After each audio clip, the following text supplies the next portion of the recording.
எனக்கு வாழ்க்கையில ஒரே ஒரு ஆசை தான் சார் அப்படின்னார் ஒருத்தர். அது என்னன்னு கேட்டேன். ஆசைகளை ஒழிச்சுடணுங்கிறது தான் என்னோட ஆசை அப்படின்னார். இப்படி ஆசைகளை ஒழிக்க வேண்டும் அப்படிங்கறதையே ஒரு ஆசையா கொள்றது அபத்தம் அப்படிங்கிறார் ஒரு பெரியவர். இது மாதிரி ஆசைகளை ஒழிக்க ஆசைப்பட்டா அந்த நோக்கம் நிறைவேறாதான். அந்த முயற்சியால புதுசா சில துன்பங்கள் தான் சேருமா. அதுல புதுசா ஒரு ஆசை தலை தூக்கும் அப்படிங்கிறார் அவர். ஆசைகளை தானா விழ வச்சுடலாம். அதுக்கு வழி என்ன தெரியுமா? எந்த ஒரு ஆசையையுமே பூரணமா நிறைவேற்றிக் கொள்ள முடியாதுங்கிறத உணரணும். அதை உணர்ந்தா ஆசைகள் தானா விழுந்துரும். அதை விட்டுட்டு ஆசைகளை விட்டுடணுங்கிறதையே ஒரு ஆசையா வச்சுக்கிட்டு அதுக்காக கடுமையா முயற்சிகளையும் செஞ்சுக்கிட்டு நான் ஆசைகளை விட்டுட்டு ஞானோதயம் அடையறதுக்கு கடுமையா முயற்சி பண்ணிட்டு இருக்கிறேன் சார் அப்படின்னு சொல்லிக்கிட்டு இருந்தா எந்த காலத்திலயும் ஞானோதயம் வரப்போறது இல்லை. அதுக்கு பதிலா துன்பம் தான் சேரும் அப்படிங்கிறது அவரோட கருத்து. எந்த ஒரு ஆசையையும் பூரணமா நிறைவேற்றிக் கொள்ள முடியாது அப்படிங்கறத உணரணும். ஒரு ராஜா, அவர் மனசுல அமைதி இல்ல, எப்பவும் கஷ்டப்பட்டுக்கிட்டே இருந்தார். இந்த துன்பத்தை போக்குறதுக்கு பல வழிகள்ல என்னென்னமோ முயற்சியெல்லாம் பண்ணி பார்த்தார். ஒன்னும் சரியா வரல. கடைசியா ஒரு காரியம் பண்ணார். அதாவது ஒரு வேதாந்தியை தேடிட்டு போனார். அவரை பார்த்து கேட்டார், ஐயா, என்னுடைய துன்பங்கள்ல இருந்து நான் விடுபடணும், அதுக்கு சுலபமா ஏதாவது ஒரு வழி இருந்தா சொல்லுங்களேன் அப்படின்னு கேட்டுக்கிட்டார்.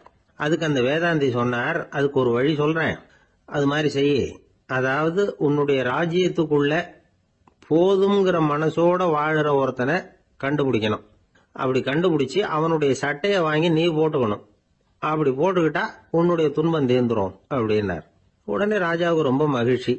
அரண்மனையில இருந்த அத்தனை பேரையும் ஆளுக்கு ஒரு பக்கமா அனுப்புனார், தேட சொன்னார். போதுங்கிற மனசுடைய ஒருத்தனை கண்டுபிடிச்சி கொண்டுகிட்டு வாங்க அப்படின்னார். எங்கெங்கயோ தேடி கடைசியா ஒரு ஆளை கண்டுபிடிச்சாங்க. அவன் போதுங்கிற மனசோட இருக்கிறவன் தான். ஆனா அவன்கிட்ட சட்டை எதுவும் இல்லை. இடையில கட்டியிருக்கிற துண்டே போதுங்கிற மனசோட அவன் வாழ்ந்துகிட்டு இருக்கிறான். சட்டை இருந்தாவில் ராஜா வாங்கி மாட்டிக்க முடியும். அந்த வேதாந்தி ஏன் அப்படி சொன்னாருங்கிறதுக்கான அர்த்தம் இப்பதான் ராஜாவுக்கு புரிஞ்சுதான். இதுவரைக்கும் சொன்னதெல்லாம் ஞான மார்க்கத்தை தேடிடுறவனுக்கான உள்ள தகவல். இப்ப இன்னைக்கு இளைஞர்கள் இதை கேட்டுட்டு நமக்கு ஆசையே வேணாம் அப்படின்னு முடிவு பண்ணிவிட்டா வாழ்க்கையில முன்னேறவே முடியாது. நம்முடைய முயற்சிக்கு ஆசைதான் தூண்டுகோ. அதனால இந்த ஆசையையும் அந்த ஆசையையும் போட்டு குழப்பிக்க கூடாது. ஆனா ஒண்ணு, பேராசை நமக்கு தேவையில்லை. நாம படுற ஆசையிலேயும் ஒரு நியாயம் இருக்கணும். ஏன்னா நம்மள சில பேர், நீங்க தான் சார் சொன்னீங்க, அதனாலதான் ஆசைப்பட்டேன், அரைதான் கிடைச்சது மிச்சம் அப்படிம்பாங்க கன்னத்தை தடவிக்கிட்டே. அதனால இப்பெல்லாம் எந்த தகவலை சொன்னாலும் ரொம்ப எச்சரிக்கையா இருக்க வேண்டி இருக்குது. ஒரு ஆளு ஒரு கடை வச்சு வியாபாரம் பண்ணிட்டு இருந்தான். அவனுக்கு ரொம்ப பேராசை, நிறைய பணம் சேர்க்கணும்னு. திடீர்னு ஒரு நாள் அவனுக்கு உடம்பு ரொம்ப சுகம் இல்லாம போயிட்டுது. இனிமே பிழைக்கிறது கஷ்டங்கிற நிலைமை. மரணப்படுகையில இருக்கிறான். சொந்தக்காரங்கள்லாம் சுத்தி உட்கார்ந்து இருக்கிறாங்க. இவன் மெதுவா கண்ணை திறந்து பாக்குறான். என் வீட்டுக்காரி எங்கன்னா, இதோ இருக்கேன் அப்படின்னாங்க அந்த அம்மா. பசங்கள்லாம் எங்கேங்கிறான். இதோ பக்கத்துலதான் நின்றுட்டு இருக்கிறோங்கிறாங்க. பொண்ணுங்க எங்கேங்கிறான். எல்லாம் இங்கதான் இருக்கிறோம் அப்படிங்கிறாங்க. எல்லாம் இங்கதான் பக்கத்துலதான் இருக்கோம், நீங்க கவலைப்படாதீங்கன்னு சொல்றாங்க எல்லாம். அவன் மெதுவா கஷ்டப்பட்டு வாயை திறந்து, அட பாவீங்களா, எல்லாரும் இங்க இருந்தா அங்க கடையை யாரு கவனிக்கிறது அப்படின்னானா. ஜப்பான்ல உள்ள ஒரு புத்த விகாரை. அங்க ஒரு வயசான பௌத்த குரு தங்கியிருக்கிறார். ஒரு நாள் ராத்திரி கடுமையான குளிர். அவரால் தாங்க முடியல. பார்த்தார், மரத்துல செஞ்ச புத்த சிற்பங்கள் அங்க நிறைய இருந்தது. அதுல ஒன்ன எடுத்து அதுக்கு தீ மூட்டி அந்த நெருப்புல குளிர் காஞ்சிட்டு இருக்கிறார். மர சிற்பம் தீ வச்சதும் படபடன்னு வெடிக்க ஆரம்பிச்சுட்டுது. அந்த சத்தத்தை கேட்டதும் அந்த புத்த விகாரையின் குருக்கள் வெளியில ஓடி வந்தார். இவர் ஆனந்தமா குளிர் காஞ்சிக்கிட்டு இருக்கிறார். அவரால் பொறுத்துக்க முடியல. தெருவில் தெரிஞ்சுக்கிட்டு இருந்த அந்த பெரியவரை இங்க தங்க அனுமதிச்சதே அவரு தான். இவர் இப்படி பண்றாருன்னு நினைச்சுக்கிட்டே அவரை கோபமா பார்த்தார். ஏன் இப்படி கோபமா பாக்குறீங்க, இப்படி உட்காருங்க அப்படிங்கிறாரு இவர். அவருக்கு இன்னமும் கோபம் வந்துட்டுது. எங்கள் கடவுளை எரிச்சுட்டீங்களே அப்படின்னு சத்தம் போட்டாராம். அப்படியா அப்படின்னு கேட்டுக்கிட்டே அந்த சாம்பலை கிளறினார் இவர். என்ன செய்யறீங்கன்னு கேட்டிருக்காரு அவர். நான் எலும்புகளை தேடுறேன்னாராம். நீங்க ஒரு பைத்தியம், இது ஒரு மர சிற்பம், இதுல எலும்புகள் கிடையாது அப்படின்னாராம். அவருக்கு கோபம் வந்துட்டுது. உடனே வெளியில போங்கன்னு கத்தியிருக்காரு. வெளியில தள்ளி கதவையும் சாத்தி விட்டாராம். மறுநாள் காலையில கதவை திறந்து பார்த்தா அந்த வயசான பெரியவர் ஒரு மைல்கல் மேல சில காட்டு பூக்களை வச்சு புத்தம் சரணம் கச்சாமின்னு சொல்லிக்கிட்டே இருக்கிறார்.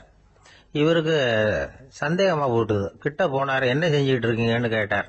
இது என்னுடைய காலை நேர பிரார்த்தனைனாராம்.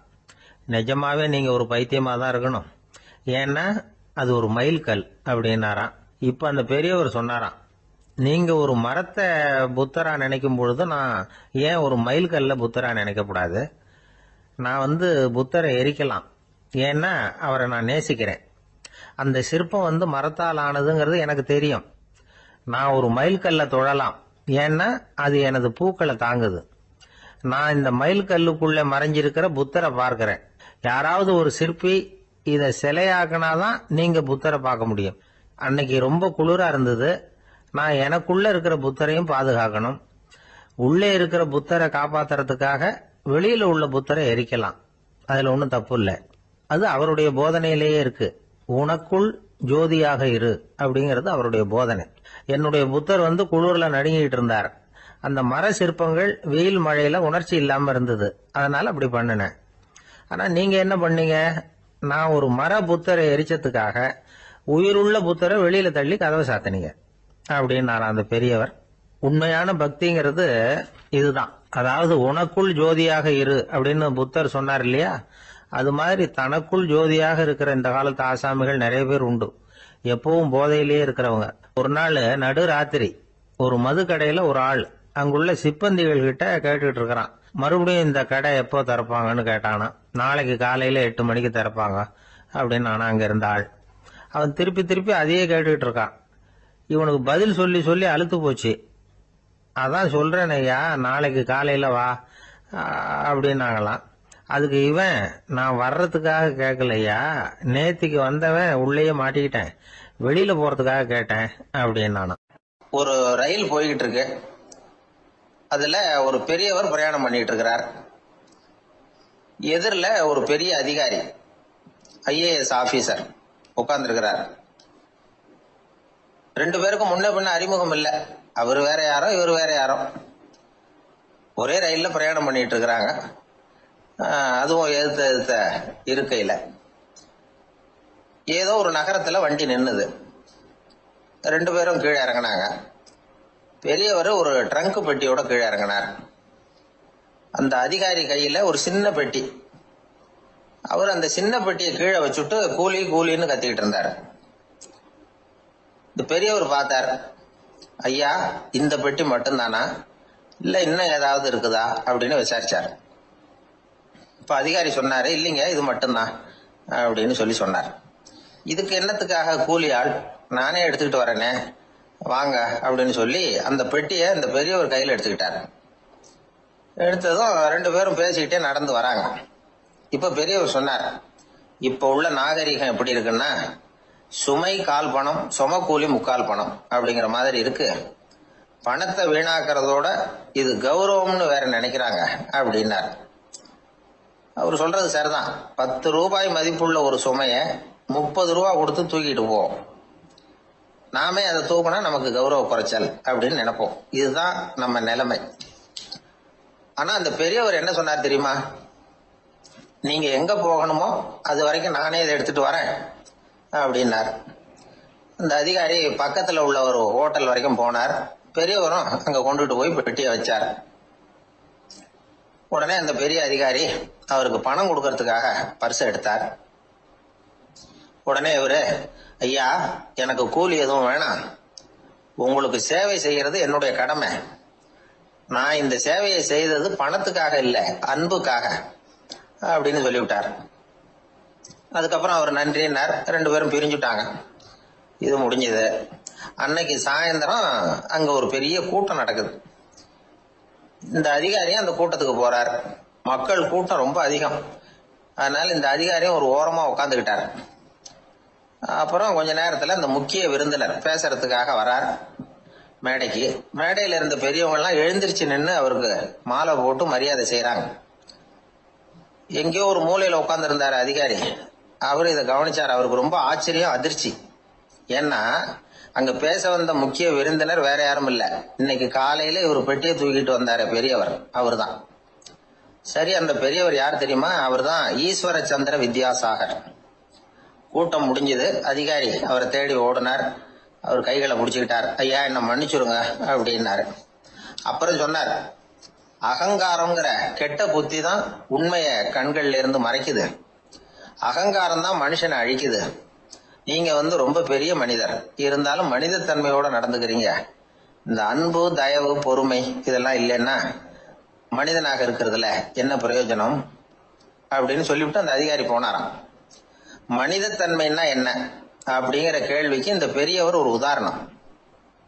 இப்பெல்லாம் அப்படியா இருக்கிறாங்க? ஒரு பெரியவர் ஒரு பெட்டியை தூக்கிட்டு வந்துகிட்டு இருக்கிறார். ஒரு இளைஞன் ஓடி வந்தான். கொடுங்க சார், நான் தூக்கிட்டு வரேன்னா.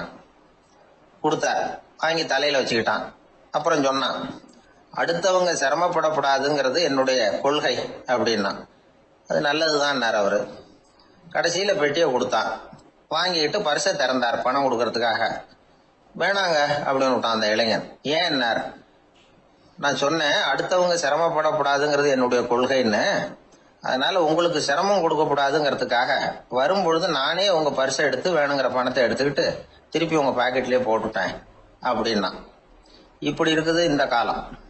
அதனால வாழ்க்கையில அன்பு, தயவு, பொறுமை இதெல்லாம் ரொம்ப அவசியம் அப்படிங்கறத நாம புரிஞ்சுக்கணும். ஒரு ஊர்ல ஒரு ஆள் இருந்தான். கற்பனையிலேயே காலத்தை கடத்திக்கிட்டு இருந்தான். ஒரு நாள் ஒரு மரத்தடியில உட்காந்துருந்தான். அவனுக்கு பசிக்கிற மாதிரி தெரிஞ்சது. உடனே கற்பனையிலேயே சாப்பிட ஆரம்பிச்சுட்டான். அதாவது எதிரில் இலை போட்டு சாப்பாடு போடப்பட்டிருக்கிறதாகவும் அதை இவன் சாப்பிட்றதாகவும் நினைச்சுக்கிட்டு கையை மட்டும் வாய்க்கும் தரைக்குமா அப்படியும் இப்படியும் கொண்டுகிட்டு போய் பாவனை பண்ணிக்கிட்டே இருக்கிறான். தூரத்துல இருந்து பாக்குறவங்களுக்கு இவன் ஏதோ பலமான விருந்து சாப்பிட்டுட்டு இருக்கிறான் அப்படின்னு தான் தோணும். அது மாதிரியே பண்ணிட்டு இருந்தான். அந்த வழியா ஒரு சன்னியாசி வந்துகிட்டு இருந்தார். இவனை பார்த்தார். என்ன இவன் இப்படி பண்ணிட்டு இருக்கிறானே அப்படின்னு நினைச்சாரு. கொஞ்ச நேரம் அவனையே உத்து பார்த்துக்கிட்டு இருந்தார். இவரை பார்த்ததும் அவன் இன்னமும் சுவாரஸ்யமா சாப்பிட ஆரம்பிச்சுட்டான்.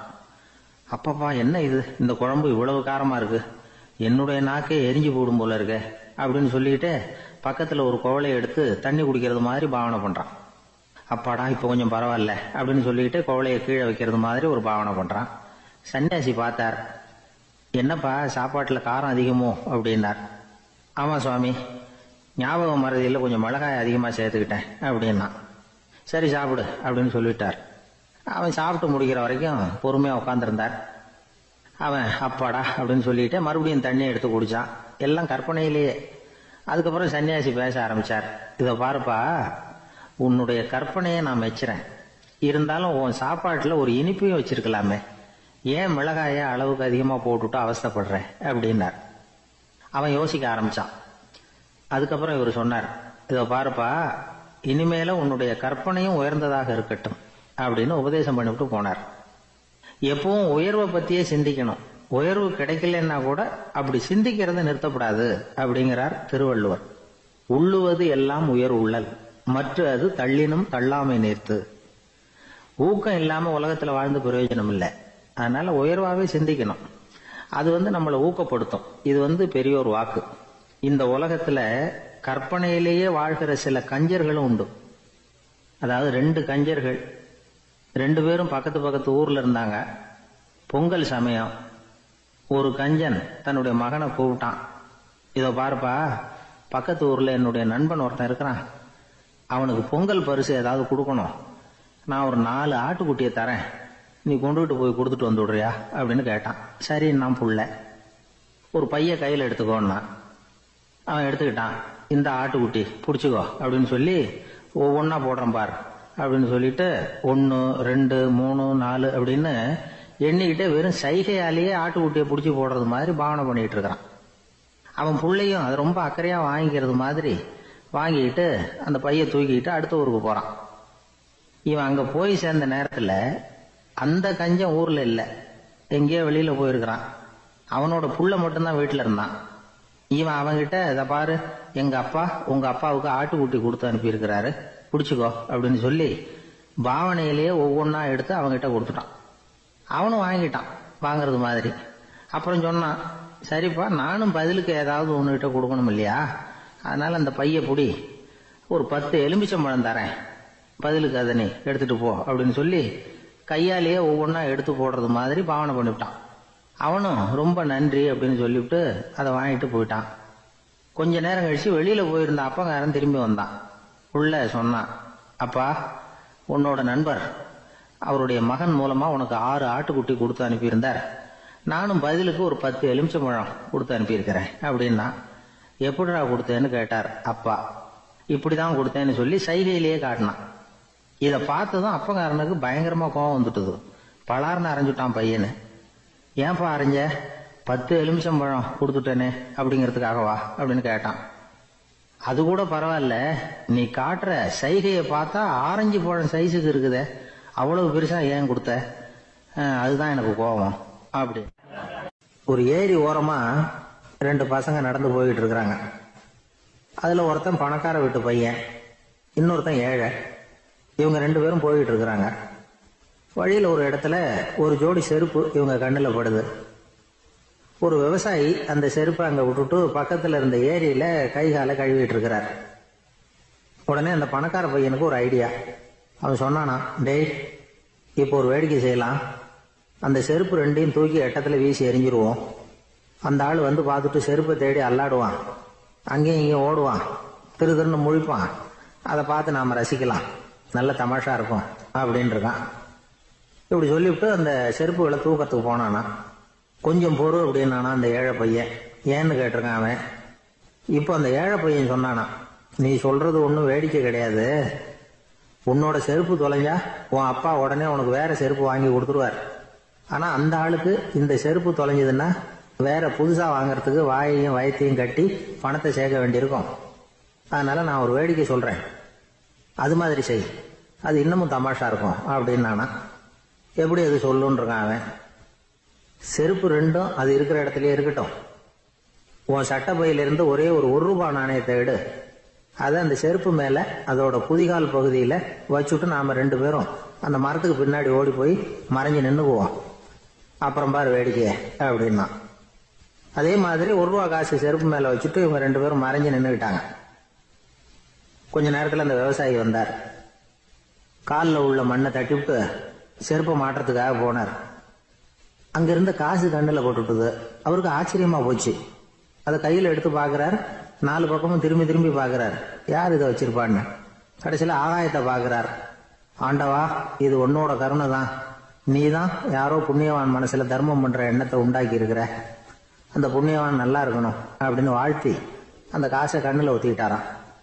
மறைஞ்சிருந்து பார்த்துக்கிட்டு இருந்த ஏழை பையன் இப்படி சொன்னான், பாத்தியா, உன்னை புண்ணியவான்னு வாழ்த்தி விட்டு போறார் அந்த ஆள். அவருக்கும் சந்தோஷம், அதை பார்த்து நமக்கும் சந்தோஷம். உனக்கு ₹1 ஒரு பெரிய விஷயம் இல்லை, ஆனா அதனால நமக்கு கிடைச்சிருக்கிற மகிழ்ச்சி ரொம்ப உயர்வானது அப்படின்னு நானா. வேடிக்கையும் கிண்டலும் இது மாதிரி அடுத்தவங்களுக்கு இடைஞ்சலா இல்லாம இருக்கணும் அப்படிங்கிறார் கலைவாணர். ஆனா பாருங்க, அவருக்கே இடைஞ்சலா வர்ற விஷயங்களை கூட அவர் வேடிக்கையா தான் எடுத்துக்கிட்டாராம். ஒரு தடவை ஒருத்தர் கலைவாணர்கிட்ட வந்து, ஐயா, என் குழந்தை செத்து போச்சு அப்படின்னு சொல்லி அழுதாராம். உடனே இவர் அவருக்கு ₹100 பணத்தை கொடுத்து, இந்தாங்க அடக்கம் செய்யுங்க அப்படின்னு சொல்லி அனுப்பி வச்சாராம். 1 வருஷம் கழிச்சு மறுபடியும் அதே ஆள் வந்திருக்கார். இவர் மறந்துருப்பாருங்கிற நினைப்புல, அண்ணே, என் குழந்தை இறந்து போச்சுண்ணே அப்படின்னாராம். இவர் மறுபடியும் ₹100 கொடுத்து ஆறுதல் சொல்லி அனுப்பி வச்சாராம். 7-8 மாசம் கழிச்சு மறுபடியும் அதே ஆள் வந்திருக்கார். அவர் வாயை திறக்கிறதுக்கு முன்னாடியே இவர் ₹100 அவர் கையில வச்சு, போன 2 தடவை தான் குழந்தை செத்து போச்சு, இந்த தடவையாவது அதை சாகாம காப்பாத்தி விடு அப்படின்னு சொல்லி அனுப்பி வச்சாராம். அதுக்கப்புறம் அந்த ஆள் வர்றதே இல்லையா. ஒரு ஊர்ல ஒரு மன்னர் இருந்தார். அவரு பக்கத்து தேசத்து மேல படையெடுக்கணும்னு நினைச்சுக்கிட்டு இருந்தார். அதையும் தன்னுடைய நாட்டோட சேர்த்துக்கணுங்கிற ஆசை. எப்போ படையெடுக்கலாம்னு யோசிச்சுக்கிட்டு இருந்தார். இப்படி யோசிச்சுக்கிட்டு இருந்த சமயத்துல ஒரு பெரியவர் அவரை தேடிட்டு வந்தார். அவர் அடிக்கடி வருவார், அவர்கிட்ட பேசிக்கிட்டு இருப்பார். இப்போ அப்படித்தான் வந்தார். என்ன மன்னா யோசனைன்னாரு. இவர் தன்னுடைய யோசனையை சொன்னார். இந்த சமயத்துல மன்னருக்கு தாகம் எடுத்தது, தண்ணி குடிக்கணும் போல இருந்தது. உடனே அங்க இருந்த ஒரு அரண்மனை பணியாளரை கூப்பிட்டார். போய் கொஞ்சம் தண்ணி கொண்டு வாப்பா அப்படின்னார்.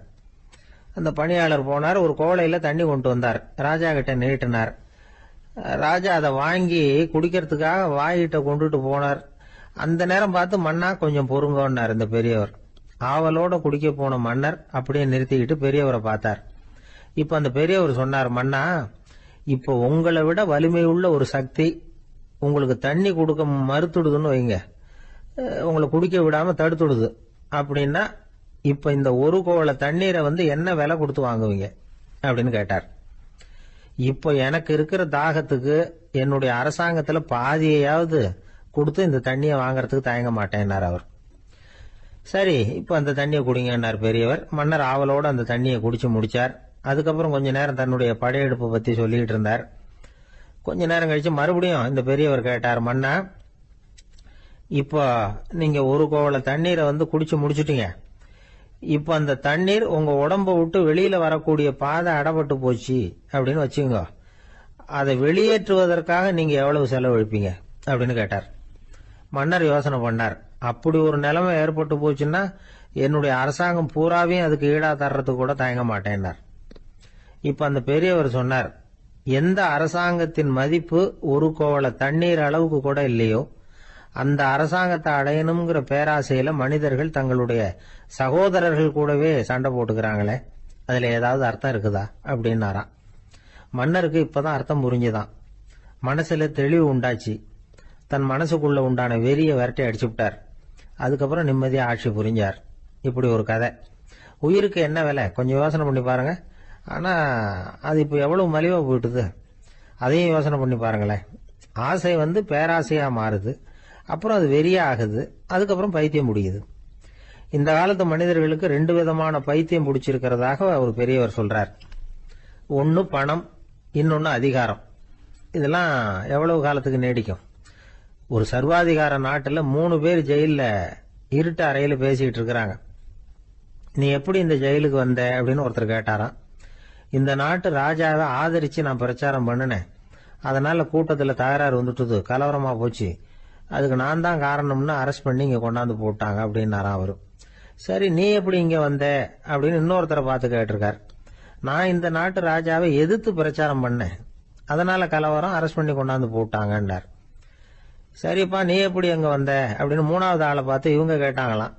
இதுக்கு அந்த ஆள் மெதுவா வெளிச்சத்துக்கு நான் தான் இந்த நாட்டு ராஜா அப்படின்னா. தான் மட்டும் வாழ்ந்தா போதும் அப்படின்னு நினைக்கிறவங்க உண்டு. தானும் வாழணும், அடுத்தவங்களும் வாழணும் அப்படின்னு நினைக்கிறவங்களும் உண்டு. முதல்ல சொன்ன வகையை சேர்ந்த மனிதர்கள் எப்படி தெரியுமா? எப்படியாவது தான் மட்டும் வாழ்ந்தால் போதுங்கிற நினைப்பு தான் எப்பவும் அவங்களுக்கு இருக்கும். தங்களுடைய வளர்ச்சிக்கு எது தடையா இருந்தாலும் சரி, யார் தடையா இருந்தாலும் சரி, அதை அழிச்சுட்டு தான் மறுவேலை பார்ப்பாங்க. அவங்க எல்லாம் பாவ காரியங்களுக்கு தயங்குறதே இல்லை. அப்படிப்பட்ட வாழ்க்கை அவங்களுக்கே இடைஞ்சல அமைஞ்சு விடுறது உண்டு. அதை விளக்கறதுக்கு ஒரு கதையும் உண்டு. ஒரு ஊர்ல அப்படிப்பட்ட ஆள் ஒருத்தன் இருந்திருக்கான். நிறைய பாவங்களை செஞ்சவன். அதன் காரணமா நரகப்படுகொழியில விழுந்துட்டான். நரகப்படுகொழிங்கிறது ஒரு பெரிய கிணறு மாதிரி. ஏற்கனவே பாவம் செஞ்சவங்க நிறைய பேர் அதுல விழுந்து கிடக்குறாங்க. உள்ள ஏகப்பட்ட சத்தம், எல்லாம் அந்த பாவாத்மாக்கள் போடுற சத்தம். இப்போ விழுந்தானே இவனும் சத்தம் போட்டான். இவன் போடுற சத்தம் கொஞ்சம் அதிகமா கேட்டுது. இந்த கிணத்துக்கு பக்கத்துல புத்தர் உட்கார்ந்து இருக்கிறார். அவர் காதுல இவன் போடுற சத்தம் விழுந்தது. உடனே அந்த கிணத்தடிக்கு போனார், குனிஞ்சு பார்த்தார். சாமி என்னை காப்பாத்துங்க அப்படின்னு கத்தனா இவன். புத்தர் அவனை கொஞ்சம் கவனிச்சு பார்த்தார். மனித சமுதாயத்துக்கு அவன் என்னென்ன கெடுதல் பண்ணியிருக்கிறாங்கிற விவரம்லாம் அவர் மனக்கண்ணில் தெரிஞ்சது. அவருக்கு எல்லாம் புரிஞ்சு போச்சு. இருந்தாலும் அவனை காப்பாத்துறதுக்கு ஏதாவது வழி உண்டா அப்படின்னு யோசிச்சார். அவன் தன்னுடைய வாழ்நாள்ல ஏதாவது நல்லது செஞ்சிருக்கானா அப்படின்னு பார்த்தார். ஒரே ஒரு சமயம் அவன் தன்னுடைய காலடியில மிதிபட இருந்த சிலந்தியை மிதிக்காமல் தாண்டி போயிருக்கிறான். இந்த ஒரு காரியத்துக்காக அவனை கரையேற்ற முடியுமா அப்படின்னு நினைச்சார். அவ்வளவுதான். உடனே அவர் கையில ஒரு சிலந்தி உட்கார்ந்துதான். அதுகிட்ட இருந்து நூல் இழை வெளிவர ஆரம்பிச்சது. அந்த நூல் இழை கிணற்று ஆழம் வரைக்கும் அப்படியே நீண்டுகிட்டே போச்சான். புத்தர் பார்த்தார். இந்த நூலை பிடிச்சுக்கிட்டு மேலே ஏறி வா அப்படின்னார். என்னங்க சொல்றீங்க, இந்த சிலந்தி நூல் என்ன தாங்குமான்னு கத்தனான். எல்லாம் தாங்கும், அதை பிடிச்சுக்கிட்டு ஏறி வா அப்படின்னார். சந்தேகத்தோடவே அவன் அந்த நூல் இழைய பிடிச்சி இழுத்து பார்த்தா ரொம்ப வலுவா இருந்தது. அவனுக்கு ஆச்சரியம். அதை பிடிச்சிக்கிட்டே மெதுவா மேல ஏறி வர ஆரம்பிச்சுட்டான். பாதி தூரம் ஏறி வந்திருப்பான். அப்ப அவன் காலுக்கு கீழே ஏதோ சத்தம். என்னன்னு குனிஞ்சு பார்க்கறான். கீழே கிடந்தவங்க சில பேரும் அந்த நூலை பிடிச்சி மேல வந்துகிட்டு இருக்கிறாங்க. இவனுக்கு கோபம் வந்துட்டுது. தன்னுடைய இடுப்புல வச்சிருந்த கத்தியை எடுத்து தன்னுடைய காலுக்கு கீழே நூல் இழைய அப்படியே வெட்டி விட்டுட்டான். இனிமே நாம மட்டும்தான் மேலே ஏறி வந்துடணும் அப்படின்னு நினைச்சுக்கிட்டான். ஆனா நடந்தது என்ன தெரியுமா? மொத்த நூல் இழையும் அப்படியே அருந்து கீழே விழுந்துட்டுது. அவனும் பொத்துன்னு கீழே விழுந்துட்டான். மறுபடியும் கத்த ஆரம்பிச்சுட்டான். ஏற்கனவே அவன் செஞ்சிருந்த ஒரு சிறு கருணை அந்த நூல் இழைக்கு உறுதியை கொடுத்தது. இப்போ அவன் செஞ்ச பாவம் அந்த நூல் இழைய வலுவிழக்க செஞ்சுட்டுது. அடுத்தவங்களும் வாழணுங்கிற எண்ணம் அவனுக்கு இருந்திருந்தா இப்ப அவனும் கரையேறி வந்திருப்பான், மற்றவங்களும் சௌக்கியமா வந்து சேர்ந்திருப்பாங்க. அதனால நாமும் வாழணும், அடுத்தவங்களும் வாழணும் அப்படின்னு நினைக்கிறவன் வாழ்க்கையில சீக்கிரம் முன்னுக்கு வந்துருவான். ஒருத்தன் ஒரு டாக்டர் கிட்ட போனான், மருந்து வாங்கினான், வாங்கி கொண்டாந்து பேசாம வச்சுட்டான், சாப்பிடல. அப்புறம் எதுக்காகப்பா போய் அவர்கிட்ட மருந்து வாங்கினேன் அப்படின்னு கேட்டாங்க. டாக்டர் வாழணும் இல்லையா, அதனாலதான் அப்படின்னா.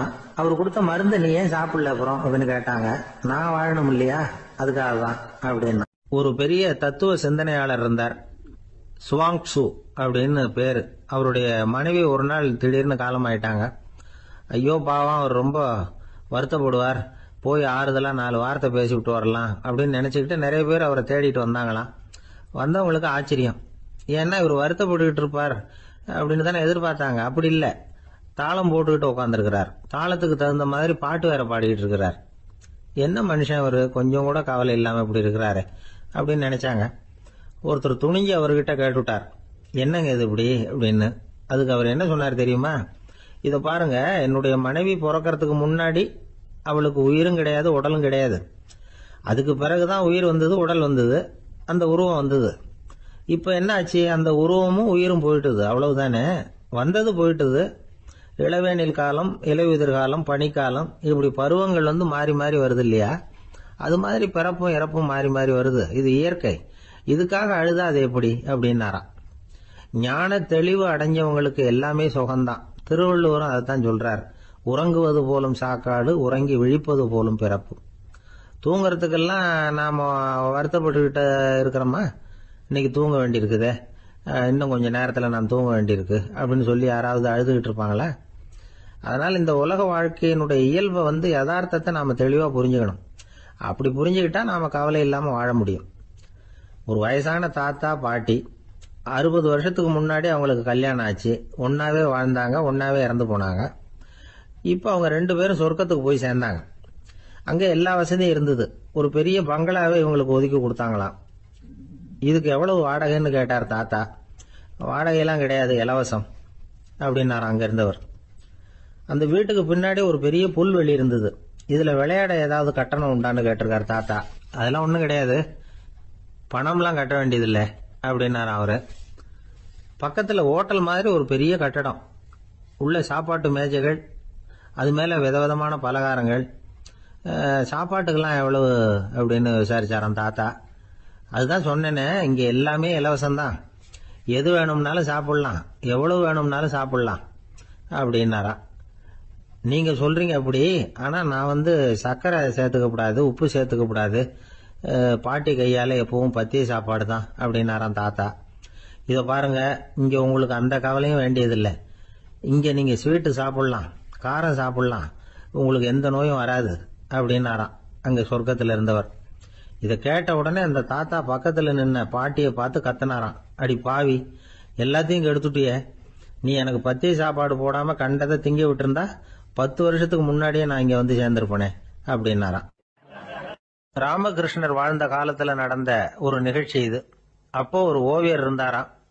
அவருக்கு ஒரு ஆசை, ராமகிருஷ்ணர் படத்தை வரையணும், அதை அவர்கிட்டயே கொண்டுட்டு போய் காட்டி அபிப்பிராயம் கேட்கணும். இதுதான் அந்த ஓவியரின் ஆசை. உடனே ராமகிருஷ்ணர் படத்தை வரைஞ்சி முடிச்சார், அதை எடுத்துக்கிட்டு போனார். இவர் போன சமயம் அங்க ராமகிருஷ்ணர் சீடர்களோட உட்கார்ந்துருக்கிறார். விவேகானந்தர் அங்க இருக்கிறார்.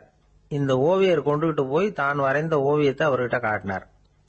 ராமகிருஷ்ண பரமஹம்சரின் ஓவியத்தை ராமகிருஷ்ணர்கிட்டயே காட்டுறார். ராமகிருஷ்ணர் என்ன பண்ணார் தெரியுமா? அந்த படத்தை பார்த்தார். உடனே அது காலை தொட்டார். குருதேவருடைய இந்த செயல் சீடர்களுக்கு ரொம்ப வியப்பை உண்டு பண்ணிச்சு. சில பேர் மனசுக்குள்ளேயே ரொம்ப குழம்பி போக ஆரம்பிச்சுட்டாங்க, என்ன இப்படி பண்றாருன்னு. என்ன இது அவரோட படம், அவரே அவரோட படத்தின் காலை தொடுறார் அப்படின்னு யோசிச்சாங்க. சில பேர் ஒன்றும் புரியாம ஒருத்தர் பார்த்து சிரிச்சுக்கிட்டாங்க. அந்த இடத்துல சீடர்கள் மட்டும் இல்ல, சீடர் அல்லாத பல பேர் இருந்தாங்க. தன்னுடைய காலை தானே தொடர இவருடைய செயல் பற்றி என்ன நினைக்கிறது அப்படின்னு அவங்களும் குழம்பி போய் நிக்கிறாங்க. அந்த படத்தை வரைஞ்சி அவர்கிட்ட காட்டின அந்த ஓவியருக்கும் அதிர்ச்சி. இருந்தாலும் அவர் சீடர் கிடையாது, அதனால கொஞ்சம் துணிச்சலை வர வச்சுக்கிட்டு கேட்டார், என்னங்க இது, என்னால என்னுடைய கண்களையே நம்ப முடியல, இது உங்க சொந்த உருவப்படம், நீங்க உங்க சொந்த கால்களையே தொடுறீங்க, இது எங்களுக்கு கொஞ்சம் சங்கடமா இருக்குதே அப்படின்னார்.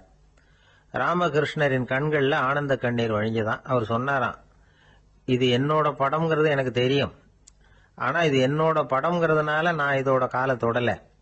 நீ என்னுடைய சமாதி நிலைய இந்த படத்துல படம் பிடிச்சு காட்டியிருக்கிற, அதனால அதோட காலை தொடறேன். சமாதி நிலையில யார் இருந்தாலும், அது என்னுடைய படமா இருந்தாலும் சரி அல்லது வேற யாருடைய படமா இருந்தாலும் சரி, படம் யாருதுங்கிறது முக்கியம் இல்லை. இதுல எது முக்கியம்னா அது தன்னை உணர்ந்த ஒரு உணர்நிலையின் படம். அப்படி இருக்கிறப்போ அதோட காலை நான் தொடணும். அதுக்கு நீங்க எல்லாரும் ஏன் சங்கடப்படுறீங்கன்னு எனக்கு தெரியல அப்படின்னாராம். இப்பதான் அங்க இருந்து சீடர்களுக்கும் மற்றவங்களுக்கும் விவரம் புரிஞ்சுதான். இதுக்கு முன்னாடி யாரும் செய்யாததை இவர் செஞ்சிருக்கிறார், ஆனா அவருடைய காரணம் ரொம்ப நியாயமானது அப்படிங்கறத உணர்ந்தாங்களாம். இதுவரைக்கும் ஆன்மீகத்துல சமாதி நிலை, அதாவது தன்னை உணர்ந்த நிலை பற்றி புரிஞ்சுக்கிட்டோம். இல்லறத்துல ஏற்படக்கூடிய சமாதி நிலை பற்றி உங்களுக்கு தெரியுமா? ஒரு அம்மா டாக்டர் கிட்ட வந்து சொன்னாங்களாம், டாக்டர், என் வீட்டுக்காரருக்கு உடம்புல ஏதோ கோளாறுன்னு நினைக்கிறேன். நான் எவ்வளவு நேரம் பேசினாலும் காதுல விழாதது மாதிரி உட்கார்ந்துருக்கிறார் அப்படின்னு ஆகலாம். அதுக்கு அந்த டாக்டர் சொன்னாராம், அம்மா, அது உடம்பு கோளாறு இல்ல, அது ஒரு பெரிய திறமை. கடற்கரை ஓரமா ஒரு பெரியவர் கையால மணலை கீறிக்கிட்டே உட்கார்ந்துருக்கிறார். என்னத்தையும் தேடிட்டு இருக்கிறது மாதிரி தெரிஞ்சது. மெதுவா கிட்டத்துல போய் என்னத்தை தேடிட்டு இருக்கிறீங்க அப்படின்னு கேட்டோம். அவரு சாவகாசமா நிமிர்ந்து பார்த்து நிம்மதியை தேடிட்டு இருக்கிறேன்னார். நாங்க ஒரு மாதிரி ஆயிட்டோம். இருந்தாலும் சமாளிச்சுக்கிட்டு, சார், மணல்ல கிழிஞ்சல் தான் கிடைக்கும், நிம்மதி கிடைக்காது அப்படின்னோம். சரி, இன்னைக்கு வசமா நம்ம கிட்ட ஒரு ஆள் மாட்டிக்கிட்டார் அப்படின்னு நினைச்சு அவர் பக்கமா போய் உட்காந்துக்கிட்டு கதை சொல்ல ஆரம்பிச்சிட்டோம். ஒரு பெரிய மன்னர் இருந்தார். அவருக்கு எல்லா வசதியும் இருந்தது. இருந்தாலும் ஒரே ஒரு குறை, அது என்னன்னா நிம்மதி இல்லைங்கிற குறை. அரண்மனையில தினமும் கலை நிகழ்ச்சி, நாட்டியம் எல்லாம் நடந்துகிட்டு தான் இருந்தது. இருந்தாலும் நிம்மதி இல்லை. சரி, நிம்மதி எங்க கிடைக்கும் அப்படின்னு தேட ஆரம்பிச்சார். உடனே அதுக்கான முயற்சிகள்ல தீவிரமா இறங்கினார். நாட்டுல உள்ள தத்துவ மேதைகளை எல்லாம் கூப்பிட்டுட்டு வர சொன்னார். எல்லாரும் சேர்ந்தாங்க. அவங்கள பார்த்து நிம்மதி எங்க இருக்குது அப்படின்னு விசாரிச்சார். அவங்களுக்கு அது தெரிஞ்சா ஏன் இப்படி ராஜா முன்னாடி நின்றுட்டு இருக்க போறாங்க? ராஜாவோட கேள்விக்கு ஒவ்வொருத்தரும் ஒவ்வொரு மாதிரி விளக்கம் கொடுக்க ஆரம்பிச்சிட்டாங்க. எந்த பதிலும் ராஜாவுக்கு திருப்தி அளிக்கக்கூடிய அளவுக்கு இல்ல. சரி, போயிட்டு வாங்கன்னு சொல்லி அவங்கள எல்லாம் அனுப்பி வச்சுட்டார். ஒரு நாள் அவர் மாளிகையில உப்பருகையில நின்றுட்டு இருக்கிறார். அந்த சமயத்துல தெருவுல ஒரு பிச்சைக்காரன் ரொம்ப உல்லாசமா பாட்டு பாடிக்கிட்டே போயிட்டு இருக்கிறான். குரல்ல ஒரு சந்தோஷம், நடையில ஒரு மிடுக்கு. அவன்கிட்ட கொஞ்சம் கூட கவலை இருக்கிறதா தெரியல. உடனே ராஜா அதை பார்த்தார். ஏவலாளிகளை கைதட்டி கூப்பிட்டார். உடனே ஓடி போய் அந்த பிச்சைக்காரனை இங்க அழைச்சிட்டு வாங்கன்னு உத்தரவு போட்டார். இவங்க உடனே ஓடி போய் அவனை கூப்பிட்டாங்க. அரண்மனைக்கு வாழ்ந்தாங்க. அவன் வரல. அரண்மனைக்கு உள்ள அடி எடுத்து வைக்க மாட்டேன்னு சொல்லிவிட்டான். ராஜா கிட்ட விஷயத்தை சொன்னாங்க. அவருக்கு ரொம்ப ஆச்சரியம், இப்படி ஒரு ஆள் இருக்கிறானா அப்படின்னு. சரி, அவன் என்னதான் சொல்றான் அப்படின்னு விசாரிச்சார். இவங்க மறுபடியும் தெருவுக்கு போய் கேட்டாங்க. என்ன பார்க்கணும்னா ராஜா விருப்பப்பட்டாருன்னா அவரை வேணும்னா இங்க வர சொல்லுங்க அப்படின்னு சொல்லிவிட்டான். அதை ராஜா கிட்ட சொன்னாங்க. அவருக்கு கோபம் வரல. இவ்வளவு சுதந்திர உணர்வோடு இருக்கிறவன் சாதாரண ஆளா இருக்க முடியாது அப்படின்னு நினைச்சார். உடனே கிடுகிடுன்னு இறங்கி தெருவுக்கு வந்தார். பிச்சைக்காரங்கிட்ட போனார். நீ கவலைப்படாம சந்தோஷமா பாடிட்டு போறியே, அது எப்படி முடியுது உன்னால அப்படின்னு கேட்டார். ஏன் அப்படி கேக்குறீங்கன்னு அவன், அதுக்கு இல்ல, எனக்கு அரண்மனையில எவ்வளவோ சுகபோகங்கள்லாம் இருக்கு, இருந்தாலும் நிம்மதி இல்ல. இது ஏன்னு எனக்கு தெரியல. இந்த தேசத்துல உள்ள அறிஞர்களை எல்லாம் கூப்பிட்டு கேட்டு பார்த்துட்டேன், அவங்களுக்கும் தெரியல. உன்னை கேட்டா தெரியும்னு நினைச்சேன், அதனாலதான் சந்திக்கிறதுக்கு ஆசைப்பட்டேன். ஆனா நீ வரமாட்டேன்னுட்டியே அப்படின்னார். பிச்சைக்காரன் கடகடன்னு சிரிக்க ஆரம்பிச்சுட்டான். மகிழ்ச்சிக்கும் உங்களுக்கும் தடையா இருக்கிறது இந்த மாளிகை தான். இதை விட்டுட்டு வெளியில வந்துட்டா நிம்மதி தேடிட்டு வந்துரும்னா. நான் அரசன், எனக்குன்னு கடமைகள் இருக்கு, அதையெல்லாம் விட்டுட்டு எப்படி வர முடியும்னார் ராஜா. ரெண்டும் ஒரே நேரத்துல கிடைக்கணுங்கிறது முடியாத காரியம். உங்க சுகபோகத்துக்கு விலையாதான் உங்க நிம்மதியை கொடுத்துக்கிட்டு இருக்கிறீங்க. என்ன பாருங்க, என்கிட்ட எதுவும் இல்ல, அதனால எதுவும் போயிடுமோங்கிற பயமும் இல்ல, நிம்மதியா இருக்கிறேன் அப்படின்னா அவன். ராஜா உடனே சந்தோஷப்பட்டு தன்னுடைய மேலங்கியை எடுத்து அவனுக்கு பரிசா கொடுத்தாரான். அவன் சிரிச்சுக்கிட்டே அதை வாங்க மாட்டேன்னு விட்டானான். இதை நீங்க எனக்கு கொடுக்கறதுனால எந்த பயனும் இல்ல, அதே நேரத்துல அதை வாங்கிட்டேன்னா அடுத்த வினாடியிலிருந்து அதை எப்படி காப்பாத்துறதுங்கிற கவலை எனக்கு சேர்ந்துடும். அப்புறம் தூக்கம் வராது, நிம்மதி போயிடும் அப்படின்னானா. சொல்லிவிட்டு அவன் பாட்டுக்கு சந்தோஷமா பாடிட்டே போயிட்டான். நிம்மதி எங்க இருக்குங்கிறதையும் ராஜா தெரிஞ்சுக்கிட்டார். அந்த இடத்துக்கு தன்னால போக முடியாதுங்கிறதையும் அவர் புரிஞ்சுக்கிட்டார். இப்படி இந்த கதைய அந்த கடற்கரையில மணலை கீறிக்கிட்டே உட்கார்ந்து இருந்தார அந்த பெரியவர்கிட்ட சொல்லி முடிச்சோம். அவர் முகத்துல ஒரு தெளிவு தெரிஞ்சது. எங்களை நிமிர்ந்து பார்த்தார். ரொம்ப நன்றிங்க, இப்ப எனக்கு தெரிஞ்சு போச்சு. நிம்மதி வேணும்னா அதுக்கு என்ன பண்ணணும்னு இப்ப நல்லா புரிஞ்சுக்கிட்டேன் அப்படின்னார். என்ன புரிஞ்சுக்கிட்டீங்கன்னு கேட்டோம்.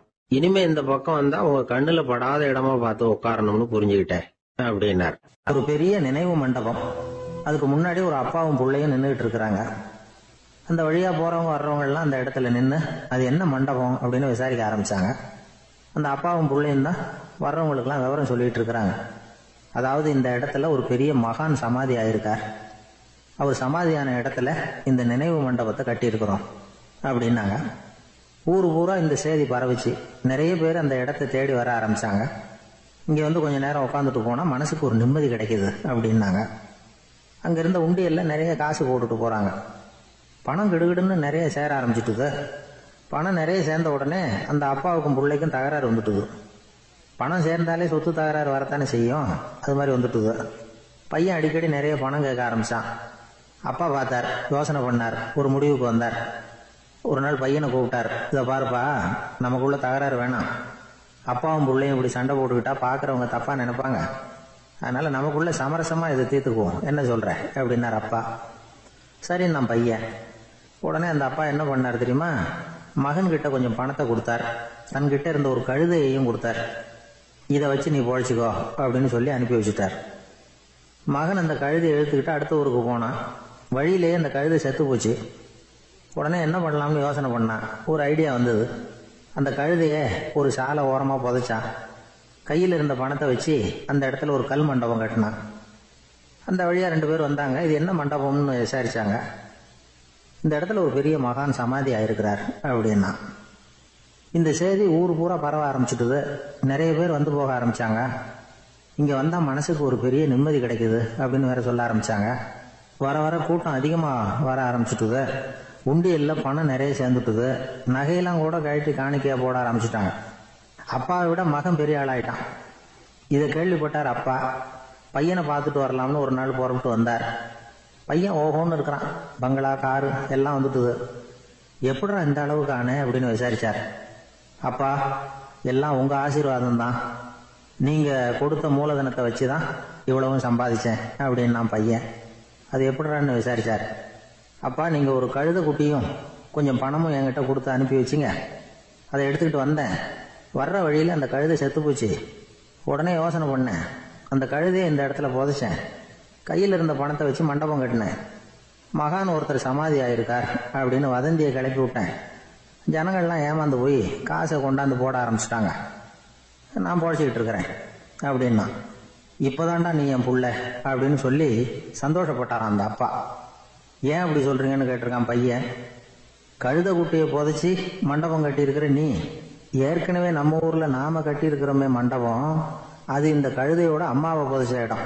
மகான் சமாதி ஆயிருக்காருன்னு நானும் சும்மா கப்சா தான் விட்டுக்கிட்டு இருக்கேன் அப்படின்னாரான் அப்பா. முட்டாள் ஜனங்களை நினைச்சு அந்த 2 பேரும் சத்தம் போட்டு சிரிச்சாங்களாம்.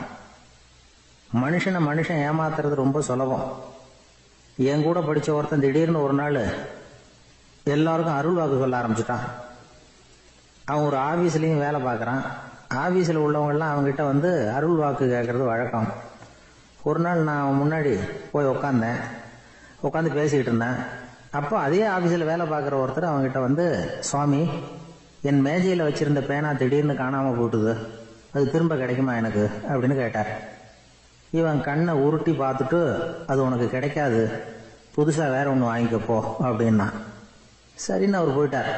அவர் போனதுக்கு அப்புறம் நான் மெதுவா இவனை பார்த்து, அது எப்படிறாது, அது உனக்கு கிடைக்காதுன்னு அவ்வளவு உறுதியா அவர்கிட்ட சொன்னேன் அப்படின்னு கேட்டேன்.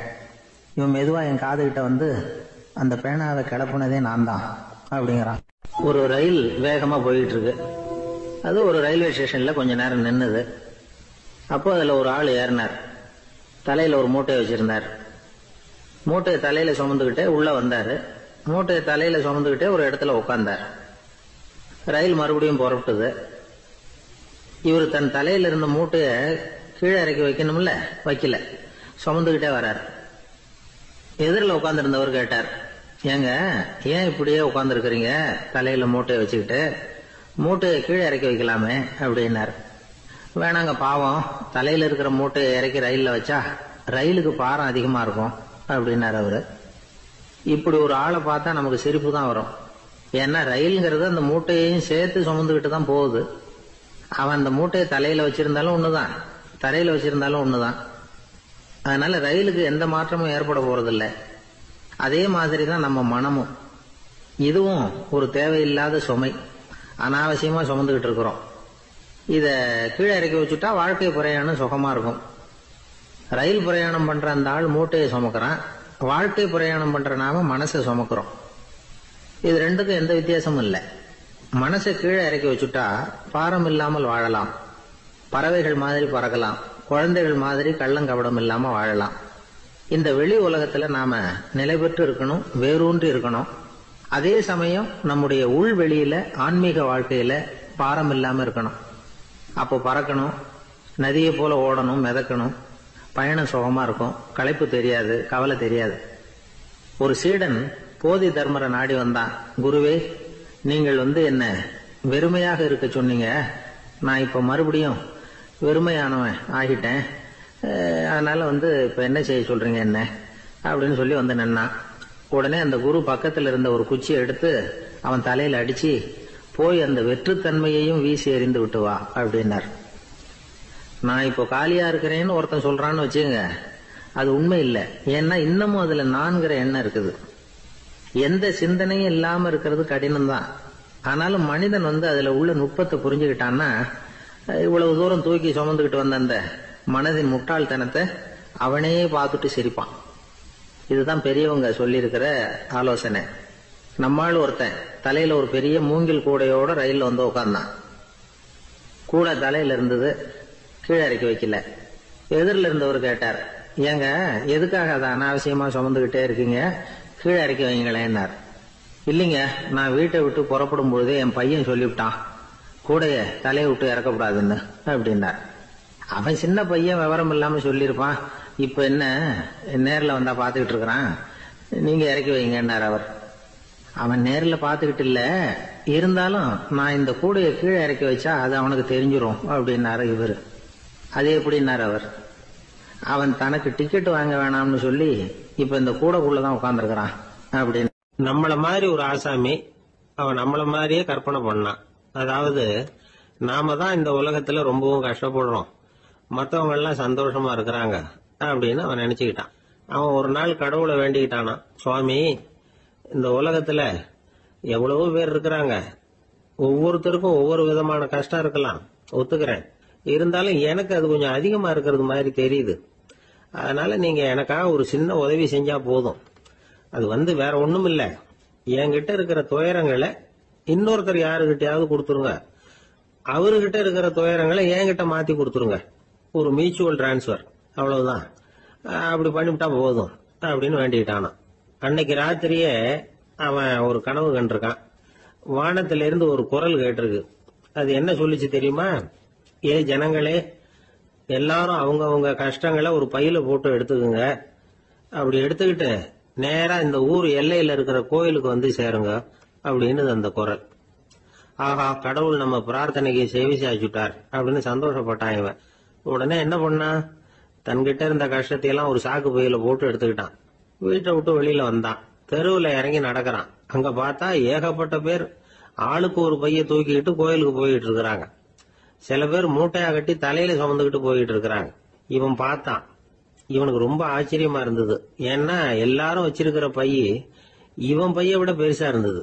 இவன் பை தான் இருக்கிறதுலயே கொஞ்சம் சின்னதா தெரிஞ்சது. இப்ப அவன் மறுபடியும் சாமியை வேண்டிக்கிட்டான். கடவுளே, இப்ப உள்ள சூழ்நிலையை கவனிச்சா என்கிட்ட இருக்கிற பைய பரவாயில்லன்னு தோணுது. அதனால வேற பை எதையும் மாத்த வேணாம், இதுவே பரவாயில்ல, இந்த பையோட திரும்பி வீட்டுக்கு போனா போதும்னு நினைக்கிறேன் அப்படின்னு ஏதோ நினைக்க ஆரம்பிச்சுட்டாங்க. எல்லாரும் கோயிலுக்கு போய் சேர்ந்தாங்க. கோயில்ல அந்த குரல் மறுபடியும் கேட்டுது. எல்லாரும் அவங்கவுங்க பைகளை சோகத்துல தொங்க விடுங்க, திடீர்னு விளக்குகள் அணையும், மணி அடிக்கப்படும், அதுதான் அடையாளம். அந்த சமயத்துல இருட்டுல உங்களுக்கு வேண்டிய பைய நீங்க மாத்தி எடுத்துக்கலாம், தேர்ந்தெடுத்துக்கலாம்.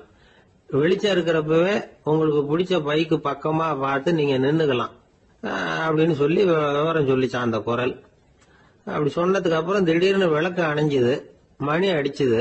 கொஞ்ச நேரம் கழிச்சு மறுபடியும் விளக்குகள்லாம் எரிஞ்சுது. இப்போ பார்த்தா எல்லாரும் அவங்கவுங்க பையையே கெட்டியா பிடிச்சிட்டு நிக்கிறாங்க. இவனும் அப்படியே நிக்கிறான். இவன் மெதுவா பக்கத்துல நிக்கிறவங்க கிட்ட கேட்டானா, ஏன் நீங்க பைய கையிலேயே வச்சிருக்கிறீங்க, செவுத்துல மாட்டலையா அப்படின்னு கேட்டிருக்கான். இல்லப்பா, நீ ஏன் கையிலேயே வச்சிருக்கிறியோ அதே காரணத்துக்காக தான் நாங்களும் வச்சிருக்கிறோம். நம்ம கவலைகளை பத்தி நமக்கு ஓரளவுக்காவது தெரியும். ஆனா மத்தவங்க கவலைகள் நமக்கு பரிச்சயம் இல்லாதவை, பழக்கம் இல்லாதது. அதனால நமக்கு தெரிஞ்ச கவலைகளை சமாளிக்கிறது சுலபம். தெரியாததை சமாளிக்கணும்னா மறுபடியும் ஆரம்பத்தில இருந்து ஆரம்பிக்கணும். அதனால பழைய நண்பர்களோட வாழறது தான் மேல் அப்படின்னு ஆனான். அதுக்கப்புறம் அவன் தன்னோட பைய போதும்னு வீட்டுக்கு திரும்பி வந்துட்டானான். இது ஒரு பெரியவர் சொல்லி இருக்கிற கதை. அதனால நம்ம கிட்ட இருக்கிற கஷ்டங்கள் தான் பெருசு, அதை இன்னொருத்தங்கிட்ட கொடுத்துட்டு மாத்திக்கலாம் அப்படின்னு நினைக்கிறது தப்பு.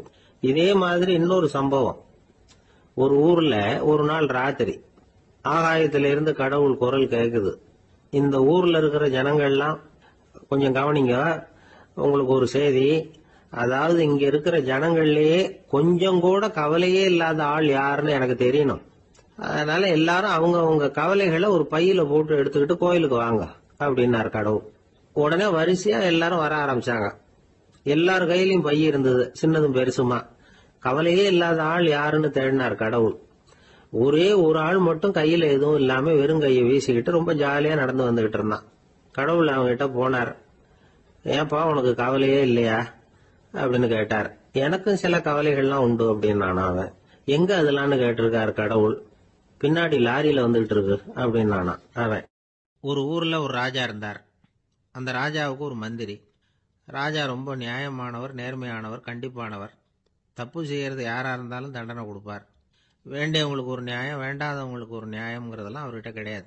ஒரு சமயம் அரசவையில் அந்த அமைச்சரே விதிமுறைகளுக்கு புறம்பா ஏதோ நடந்துகிட்டு இருக்கார். மன்னருக்கு கோபம் வந்துட்டுது. உடனே அந்த அமைச்சரை கிட்டத்தில் கூப்பிட்டு அவர் கன்னத்தில் ஓங்கி ஒரு அறை கொடுத்துட்டாராம். உடனே அந்த அமைச்சர் என்ன பண்ணார் தெரியுமா? நேரா போனார். அங்க நின்றுகிட்டு இருந்த இன்னொருத்தர் கன்னத்தில் ஓங்கி அரைஞ்சார். அறை வாங்கினவர் திகைச்சு போயிட்டார். இவர் ஏன் நம்மளை அரைகிறார் அப்படின்னு யோசனை பண்ணார். மன்னரும் திகைச்சு போயிட்டார். நாம இவரை அரைஞ்சா அதுக்காக இவரு போய் இன்னொருத்தரை அரையணுமா அப்படின்னு யோசனை பண்ணார். இவருக்கு என்ன பைத்தியமானு கூட நினைக்க ஆரம்பிச்சுட்டார். ஆனா என்ன ஆச்சுன்னா, அப்புறம் அமைச்சர் அவர் கவனிச்சுக்கிட்டு இருந்தாரா, அவர் இன்னொருத்தர் அரைஞ்சார் இல்லையா, அந்த அறை வாங்கின ஆசாமியை பார்த்து கத்திக்கிட்டு இருந்தார். யாரு? அமைச்சர். ஏன்பா என்கிட்ட அறைய வாங்கிட்டு இப்படி விவரம் இல்லாம நின்றுட்டு இருக்கிறிய, நான் உனக்கு கொடுத்ததை நீ வேற யாருக்கிட்டையாவது கொடுத்துரு அப்படின்னார். உடனே அந்த ஆள் பார்த்தான். தனக்கு அடுத்தபடியா நின்றுகிட்டு இருந்தவனை ஓங்கி ஒரு அறை அரைஞ்சான். அவன் கன்னத்தை தடவிட்டே யோசனை பண்ணான். இது ஏதோ புரிஞ்சுக்கிட்ட மாதிரி அடுத்தாப்புல நின்றுட்டு இருந்தவனை அரைஞ்சான். இப்படி இந்த அறை மாறி மாறி போய்கிட்டே இருக்குது. ஊரு பூரா பிரயாணம் பண்ண ஆரம்பிச்சுட்டுது. அன்னைக்கு ராத்திரி அந்த ராஜா படுக்கிறதுக்காக போனார். அந்த நேரம் பார்த்து அவர் கன்னத்துல பலார்னு ஒரு அறை விழுந்தது. நம்மளே அரையிறது யாரு அப்படின்னு அதிர்ச்சியோட மன்னர் திரும்பி பார்க்கறாரு. அரைஞ்சது அவரோட மனைவி. என்னாச்சு உனக்குன்னு கத்துனார் ராஜா. உங்களுக்கு தெரியாதா, ஊரு பூரா ஒருத்தர் மாத்தி ஒருத்தர் மூலமா இந்த அறை பிரயாணம் பண்ணிட்டு வருது அப்படின்னாங்க அந்த அம்மா. அப்படின்னா ஆரம்பிச்ச இடத்துக்கே வந்துட்டுதா அப்படின்னாராம் மன்னர். என்ன சொல்றீங்கன்னு கேட்டிருக்காங்க. இவர் விவரத்தை சொன்னாராம். அப்படின்னா நீங்க ஆரம்பிச்சு வச்ச இந்த விளையாட்டை நான் முடிச்சு வச்சுட்டேன் அப்படின்னாங்களாம் அந்த அம்மா. மறுநாள் காலை மறுபடியும் அரசவை கூடிச்சு. அந்த அமைச்சர் மன்னரை பார்த்து கேட்டார். என்ன மகாராஜா, என்கிட்ட கொடுத்ததை திருப்பி வாங்கிட்டீங்களா அப்படின்னாராம். இப்படி நடக்கும்னு நான் எதிர்பார்க்கவே இல்லைன்னார் மன்னர். ஆனா நான் எதிர்பார்த்தேன். அது எங்க போயிட போகுது, ஊர் பூரா சுத்தி கடைசியில் உங்ககிட்ட தான் சேரும் அப்படிங்கிறது எனக்கு தெரியும் அப்படின்னாராம் அமைச்சர். இந்த கதை வேடிக்கையா இருந்தா கூட இதுல உள்ள கருத்து முக்கியமானது. இந்த உலகத்துல பல கருத்துக்கள் இப்படிதான் மாறி மாறி சுத்தி வந்துகிட்டே இருக்குது. நம்மளும் ஒருத்தன் தன்னுடைய நண்பன் ஒருத்தனை கடத்தெருவில் பார்த்தான்.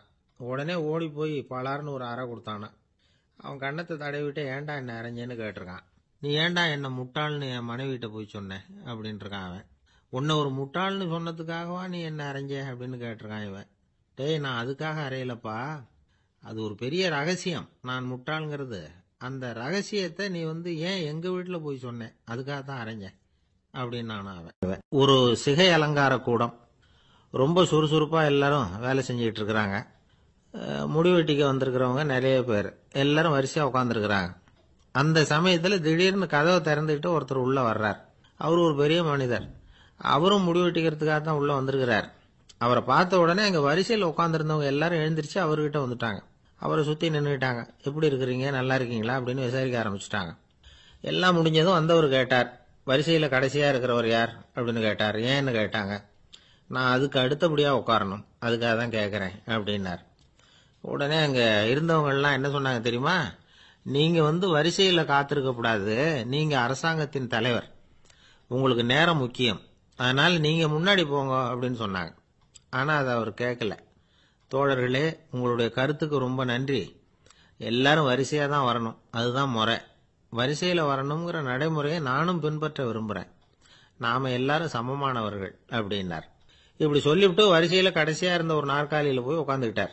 தன் சட்டை பையில இருந்த ஒரு செய்தித்தாளை எடுத்தார், படிக்க ஆரம்பிச்சிட்டார்.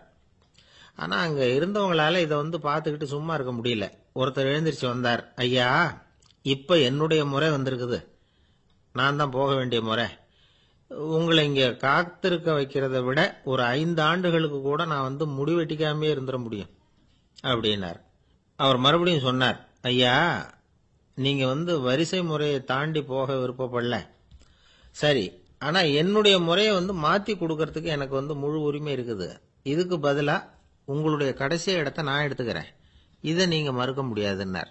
அங்க இருந்த மற்றவங்களும் இதை ஒரு மனசா வற்புறுத்த ஆரம்பிச்சிட்டாங்க. அந்த பெரிய மனிதர் பார்த்தார், சரின்னு கடைசியா ஒத்துக்கிட்டார். அவர் யார் தெரியுமா? அவர் தான் மாவீரர் லெனின். ரஷ்யாவில் கிரெம்ளின் சிகை அலங்கார கூடத்துல தான் இது நடந்தது. எல்லாரும் இந்நாட்டு மன்னர்கள்னு வாயளவுல பேசுறதுல என்ன பிரயோஜனம்? நாம எல்லாரும் சமம்ங்கிறத நடைமுறையில கடைபிடிச்சு காட்டினவங்க கொஞ்சம் பேர் தான். அவங்கள ஒருத்தர் தான் லெனின். வரிசையில நின்று வர்றதுங்கிறது ஒரு சிறந்த பண்பு, உயர்ந்த பண்பு. இன்னைக்கு பல இடங்கள்ல அது நமக்கு தேவைப்படுது. ஒரு ரேஷன் கடைவாசல், கடை திறக்கிறதுக்கு முன்னாடியே எல்லாரும் வரிசையில நின்றுட்டாங்க. கடைசியா வந்த ஒருத்தர் கியூல முன்னாடி போறதுக்கு முயற்சி பண்றார். ஏற்கனவே நின்றுட்டு இருக்கிறவங்க அவரை முன்னாடி போறதுக்கு விட மாட்டேங்கிறாங்க. கடைசியா போய் நில்லையா அப்படின்னு எல்லாரும் கத்துறாங்க. அது அவர் காதுல வாங்கல. முண்டி அடிச்சுக்கிட்டு முன்னாடி போறதுக்கே முயற்சி பண்ணிட்டு இருக்கிறார். எல்லாரும் சேர்ந்து அவரை வலுக்கட்டாயமா இழுத்து கொண்டாந்து பின்னாடி கொண்டு போய் நிறுத்திவிட்டாங்க. நிறுத்திவிட்டு சொன்னாங்க, அதை பாருப்பா, நாங்க இருக்கிற வரைக்கும் நீங்க முன்னாடி போய் எதையும் வாங்க முடியாது, தெரிஞ்சுக்கோ அப்படின்னாங்க. இப்போ அந்த ஆள் சொன்னாராம், நான் இங்க பின்னாடி நிக்கிற வரைக்கும் நீங்களும் எதுவும் வாங்க முடியாது அப்படின்னாராம். ஏன்னு கேட்டிருக்கிறாங்க.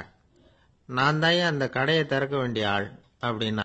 ஒரு கடைக்கு போனேன், 5 ரூபா பணத்தை எடுத்து கொடுத்தேன். ஒரு தினசரி பத்திரிகையை கேட்டேன். அவரு உடனே அங்க அடுக்கி வச்சிருந்த பத்திரிகையில ஒன்னு எடுத்து என் கையில கொடுத்தார், வாங்கிக்கிட்டேன்.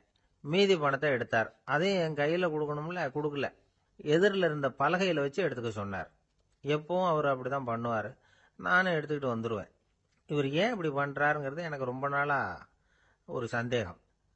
ஒரு நாள் அவர்கிட்டயே இதை கேட்டுவிட்டேன். ஏங்க, நீங்க உங்க கடைக்கு பொருள்கள் வாங்குறவங்களுக்கு நீங்க பாக்கி சில்லறையை கொடுக்கறப்போ பலகையில வச்சு விடுறீங்க, கையில கொடுக்க மாட்டேங்கிறீங்களே, ஏன் அப்படின்னு கேட்டேன். காசை கையில கொடுத்தா நம்ம கிட்ட இருக்கிற லட்சுமி போயிடுவா சார் அப்படின்னார். அதாவது பணம் செலவாயிடும் அப்படின்னு அர்த்தமா. இன்னொரு நண்பர், அவர் ஒரு நாள் வழக்கத்துக்கு மாறா ரொம்ப சோகமா உட்காந்துருக்கிறார். ஏங்க, என்னாச்சு, ஏன் இப்படி கப்பலே கவிழ்ந்தது மாதிரி உட்காந்துருக்கிறீங்க அப்படின்னு கேட்டேன்.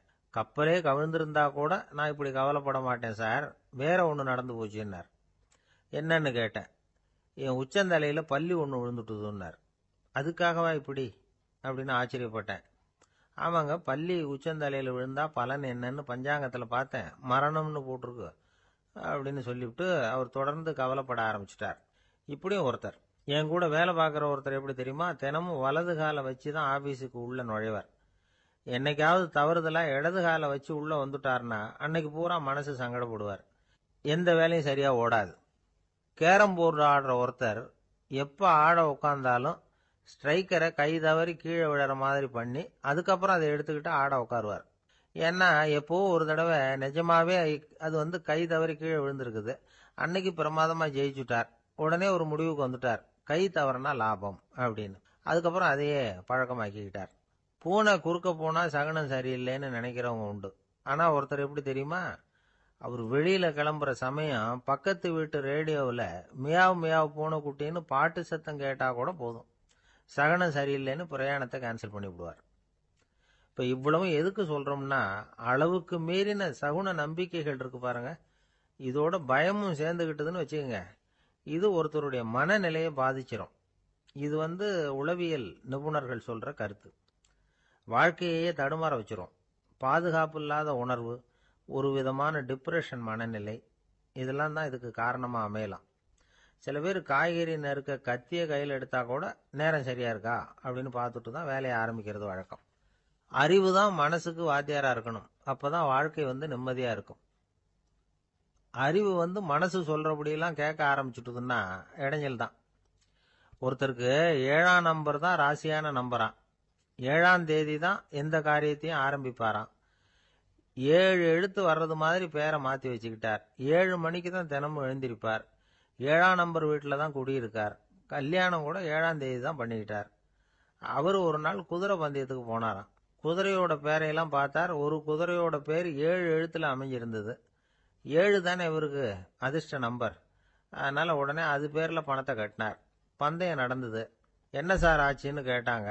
நான் பணம் கட்டின அந்த என்னோட குதிரை 7ஆவதா சேர்ந்தது சார் அப்படின்னாராம் சோகமா. ஒரு ஆளு ராமகிருஷ்ணரை தேடி வந்தான். அவன் கையில 1000 பொற்காசுகள் வச்சிருந்தான். அதை அவர்கிட்ட கொடுத்து இதை ஏத்துக்கணும் அப்படின்னு ரொம்ப பணிவா கேட்டுக்கிட்டான். அவரு பார்த்தார், இது எனக்கு தேவையில்லை, ஆனாலும் உன்னுடைய மனசை புண்படுத்துறதுக்கு நான் விரும்பல, அதனால நீ கொடுக்கறத வாங்கிக்கிறேன்னார். வாங்கிக்கிட்டார்.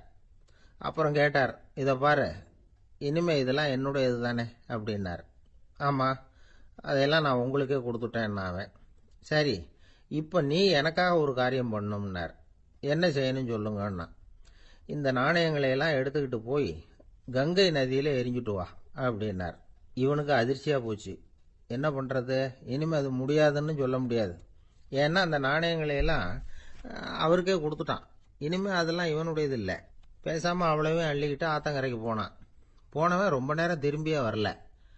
ராமகிருஷ்ணருக்கு சந்தேகம், என்ன ஆச்சு அந்த மனுஷனுக்கு, காசுகளோட அந்த கங்கையில குதிச்சுட்டானா, போகும்பொழுதே ஒரு மாதிரியா தான் போனான், போய் என்னன்னு பார்த்துட்டு வாங்க அப்படின்னார். அங்க இருந்த ஒருத்தர் ஓடி போய் பார்த்தார். அவர் போய் பார்க்கும் பொழுது அவன் அங்கே இருந்தான். அதுக்கப்புறம் அவர் திரும்பி வந்தார். விவரத்தை சொன்னார். அதாவது அவன் கங்கை கரையில உட்காந்துக்கிட்டு ஒவ்வொரு நாணயமா 1 2ன்னு எண்ணி எண்ணி வீசிக்கிட்டு இருக்கிறான். அவனை சுத்தி ஒரு கும்பல் நின்றுகிட்டு அவனை தடுத்துக்கிட்டு இருக்குது அப்படின்னு விவரத்தை சொன்னார் போயிட்டு வந்தவர். இதை கேட்டதும் ராமகிருஷ்ணரே புறப்பட்டு அங்க போனாராம். என்ன இப்படி பண்ணிட்டு இருக்கிற, நான் உன்னை அந்த நாணயங்களை கங்கையில வீசி எறிய சொன்னேன், நீ ஏன் அதை எண்ணிக்கிட்டு இருக்கிற அப்படின்னார். பழக்கம்தான் காரணம், நான் ஒவ்வொரு நாளும் ஒவ்வொன்றா சேமிச்சு வச்சேன். இன்னைக்கு என்கிட்ட நிறைய இருக்குது, உங்களுக்கு ஒரு 1000 நாணயங்களை கொடுக்கணுங்கிறது என்னோட ஆசை அப்படின்னா. இப்ப ராமகிருஷ்ணர் சொன்னார், ஒரே நேரத்தில் எல்லாத்தையும் சம்பாதிச்சிருந்தா நீ எண்றது பொருத்தமா இருக்கும். எல்லாத்தையும் இழக்கும் போது ஒவ்வொன்றா எண்ணிக்கிட்டு இழக்கிறதுங்கிறது சரியான செயல் இல்லை. அதனால ஒரே தடவையா எல்லாத்தையும் தூக்கி எறிஞ்சிடும் அப்படின்னார். இது இழப்பது அப்படிங்கிற ஒரு உயர்ந்த நிலை. இதை நாம யதார்த்த வாழ்க்கையில சம்பந்தப்படுத்தி பார்த்து குழப்பிக்கிட்டு இருக்கக்கூடாது. இழக்கிறேன்னு சொல்லிக்கிட்டு இருக்கிற காசையெல்லாம் ஆத்துலையும் குளத்துலையும் கொண்டு போய் எரிஞ்சுட்டு வாங்க அப்படின்னு உபதேசம் பண்றதாக யாரும் நினைச்சிடக்கூடாது. இதுல நாம புரிஞ்சுக்க வேண்டியது என்னன்னா, எதையாவது ஒன்ன இன்னொருத்தருக்கு கொடுக்கணும் அப்படின்னு விருப்பப்பட்டா அதை மனப்பூர்வமா கொடுத்துடணும். கொடுத்துட்டு அதையே நினைச்சிட்டு இருக்க கூடாது. நம்மால் ஒருத்தர் ஒரு 100 ரூபாய் நோட்டை தன்னுடைய நண்பர் ஒருத்தர்கிட்ட கொடுத்து, இது உனக்கு தான் வச்சுக்கோ அப்படின்னார். அவரு பார்த்தார், இது இனிமே எனக்கு தானே சொந்தம் அப்படின்னார். ஆமான்னார் அவர். அப்படின்னா எனக்காக நீ ஒரு உதவி செய்யணும்னார். சொல்லுங்க செய்யறேன்னார் அவர். இந்த 100 ரூபாய் நோட்டை தீ வச்சு கொளுத்தி விடுனார். இவர் அதிர்ச்சியாகி அவரை பார்த்தார். இப்ப அவரு சொன்னார், நீ எனக்கு அன்பா கொடுத்தது இது, இந்த நோட்டு கள்ள நோட்டுங்கிறது எனக்கு முன்னாடியே தெரியும், சீக்கிரம் கொளுத்தி விடு, அதுதான் நம்ம 2 பேருக்குமே நல்லது அப்படின்னாராம் அவர். ஒரு நண்பர் இருக்கார். எப்ப பார்த்தாலும் கையில ஒரு புத்தகம் இருக்கும். புத்தகம் இல்லாம எங்கேயும் புறப்பட மாட்டார். எதுக்காக இப்படி எடுத்துட்டு போறீங்க அப்படின்னு கேட்டா, எனக்கு இது ஒரு நல்ல நண்பன் மாதிரி, இந்த காலத்துல எங்க போனாலும் காத்திருக்க வேண்டியிருக்கு, அது மாதிரி சமயத்துல நான் நண்பன் கூட பேசிக்கிட்டு இருப்பேன் அப்படிம்பாரான். ஒருத்தர் ஒரு பெரிய அரச பதவியில் இருந்தார். அவர் பதவியிலிருந்து இறங்க வேண்டிய சூழ்நிலை. அரசு கொடுத்திருந்த வீட்டை விட்டுட்டு வெளியில வர்றார். வரும்பொழுது 2 கையிலையும் 2 பெட்டியை எடுத்துட்டு வந்தாராம். சார், உங்களுடைய உடைமைகள் அப்படின்னு கேட்கறாங்க அங்க இருந்த ஊழியர்கள். இவர் தன்னுடைய கையில இருக்கிற பெட்டியை காட்டி, இதுதான் என்னுடைய சொத்து அப்படின்னாராம். ஒரு பெட்டியில அவருடைய உடைகள், இன்னொரு பெட்டியில அவர் விரும்பி படிக்கிற புத்தகங்கள், அவ்வளவுதான். இதுதான் இருந்துதான். புத்தகம் படிக்கிறது மனசுக்கு நல்லதுங்கிறது நமக்கு தெரியும். புத்தக வாசிப்பு உடம்புக்கும் நல்லதுங்கிறாங்க. அது நமக்கு ஆச்சரியமா தான் இருக்குது. ஒரு நபர் ஒரு வருஷத்துல சராசரியா 2000 பக்கங்களை படிச்சிருக்கணுமா, யுனெஸ்கோ பரிந்துரை. ஆனா நம்ம நாட்டில் நாம சராசரியா படிக்கிறது 32 பக்கங்கள், அவ்வளவுதான். இவ்வளவுக்கு நம்ம நாட்டில் 6000த்துக்கும் மேற்பட்ட நாளேடுகள், 2000த்துக்கும் மேற்பட்ட இதழ்கள், மலர்கள், இவ்வளவு இருந்தும் சரியா வரல. இந்த உலகத்துல முதல் நூலகம் எங்க எப்ப ஆரம்பமாச்சு தெரியுமா? கிமு 2500ஆம் ஆண்டுல அது ஆரம்பமாயிருக்குது. பாபிலோனியாவில் அமில் அணு அப்படிங்கிற அரசன் தான் நூலகத்தை உருவாக்கி இருக்கிறான். அப்பெல்லாம் தாள் கிடையாது, களிமண் தான். களிமண் பலகைகளில் எழுதி அது தொகுத்து அப்படியே நூலாக்கி அதை நூலகத்தில் வச்சிருப்பாங்களாம். அரசருடைய நூலகத்தில் 1000த்துக்கும் மேற்பட்ட நூல்கள் இருந்ததாக வரலாற்று குறிப்பு இருக்குது. அது மட்டும் இல்லை, அந்த நூலகத்தில் பொருள் வாரியா, அதாவது சப்ஜெக்ட் வாரியா புத்தகங்களை வகைப்படுத்தி வச்சிருந்தாங்களாம். அதில் மிச்சம் இருந்த ஒரு 25 களிமண் பலகை புத்தகங்கள் இன்னைக்கும் பிரிட்டிஷ் அருங்காட்சியகத்தில் இருக்குதான். அச்சு தாள் இதெல்லாம் ஏற்பட்டதுக்கு அப்புறம் அமைக்கப்பட்டது தான் பிரான்சில் இருக்கக்கூடிய பாரிஸ் நூலகம். 1480 பிரெஞ்சு மன்னர் 11ஆம் லூயி இந்த நூலகத்தை அமைச்சாராம். ஆனால் அப்பெல்லாம் அரசர்கள் மட்டும்தான் நூலகத்தை பயன்படுத்த முடியுமா. அதுக்கப்புறம் 17ஆம் நூற்றாண்டில் இந்த முறை மாறி பொதுமக்கள் அங்கே போகலாம், படிக்கலாம் அப்படிங்கிற நிலைமை வந்துதான். போட்லியன் நூலகம் அப்படின்னு அதுக்கு பேர், பாரிஸ் நகரத்தில் இருக்கு. அங்கதான் நூல்களின் பட்டியல் தயாரிப்பு பணி ஆரம்பமாச்சு. கல்வி வளர்ச்சியையும் நூலகத்தையும் இணைச்சவர் நெப்போலியன் போனபார்ட். முன்பணம் செலுத்தி புத்தகத்தை படிக்கிற முறையையும் அவர் தான் கொண்டுட்டு வந்தாராம். மக்கள்கிட்ட வசூலிக்கிற வரியின் ஒரு பகுதியை நூலகத்துக்கு பயன்படுத்தினவரும் அவர் தானா. நெப்போலியன் நூலகத்தில் உலகத்தில் உள்ள எல்லா மொழி நூல்களும் இருக்குதான். அங்கே ஒரு தமிழ் நூலும் இருந்திருக்குது. அது என்னன்னா கம்பராமாயணம். சோவியத் யூனியனுக்கு படையெடுத்து போனப்போ அங்கிருந்து லட்சக்கணக்கான புத்தகங்களை இந்த பனிச்சறுக்கு வாகனங்கள் இருக்குல்ல, அதில் கொண்டுகிட்டு வந்ததாக வரலாறு. அடுத்தபடியாக குறிப்பிட்டு சொல்லத்தக்க நூலகம் எதுன்னா பிரிட்டிஷ் நூலகம். மிக பழைய கையெழுத்து பிரதியெல்லாம் கூட அங்கே இருக்குது. 1753 ஆரம்பமாச்சு. அதில் உள்ள நூல்களை வரிசையாக அடுக்கினா 180 கிலோமீட்டர் நீளத்துக்கு வருமா. மிகப்பெரிய நூலகம் அமெரிக்க தலைநகர் வாஷிங்டன்ல இருக்குதான். இந்தியாவை பொறுத்த வரைக்கும் பெரிய பழைய நூலகம் எதுன்னா கல்கத்தா நூலகம். எல்லா இந்திய மொழி நூல்களும் இங்கே உண்டு. மகாகவி பாரதியார் நடத்தின இந்தியாங்கிற இதழின் எல்லா பிரதிகளும் அங்கே பாதுகாப்பாக இருக்குது. படிக்கும் பழக்கம் இங்கே வளர வேண்டியிருக்குது. ஒருத்தர்கிட்ட ஒரு புஸ்தகத்தை கொடுத்து விமர்சனம் எழுத சொல்லியிருந்தாங்க. கொஞ்ச நாள் கழிச்சு அவரை போய் பார்த்து, என்னங்க புஸ்தகத்தை படிச்சு பார்த்தீங்களா அப்படின்னு